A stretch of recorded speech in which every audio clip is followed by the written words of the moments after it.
C'est un acteur clé de l'insurrection populaire de 2014 qui foule le sol de la Chambre de commerce et d'industrie du Burkina.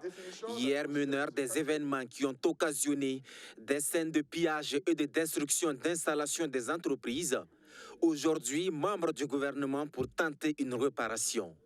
Zéphirin Diabré vient aux nouvelles des 126 entreprises burkinabées touchées par les événements des 30 et 31 octobre 2014. 7 ans après, les stigmates sont toujours bien visibles. Ce sont 7000 emplois perdus entraînant près d'1 million de personnes touchées. Les pertes sont estimées ici à 66,7 milliards de francs CFA.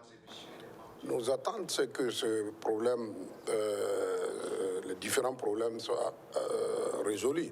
Parce que, comme vous le savez, il y a eu des milliers de commerçants qui ont perdu leurs biens.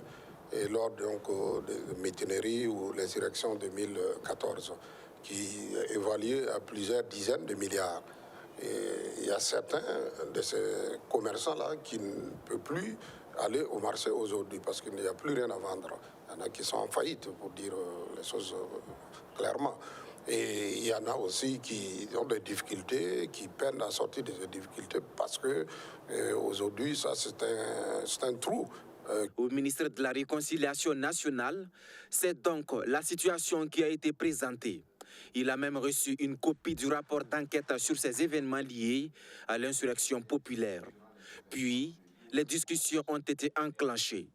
Après plus d'1h30 d'échanges, celui qui n'est pas étranger à l'institution pour avoir été un des artisans de sa réforme en 1990 se veut clair.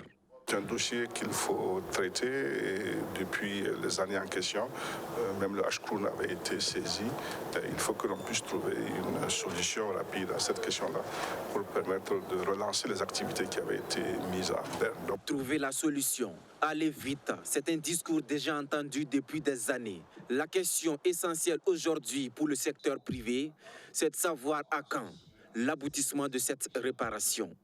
Là encore, Zéphirin Diabré est un peu plus clair. Comme vous aimez les réponses et les questions franches, là, je vais vous dire aussi une réponse franche. À quand, lorsque les moyens financiers seront disponibles? Voilà.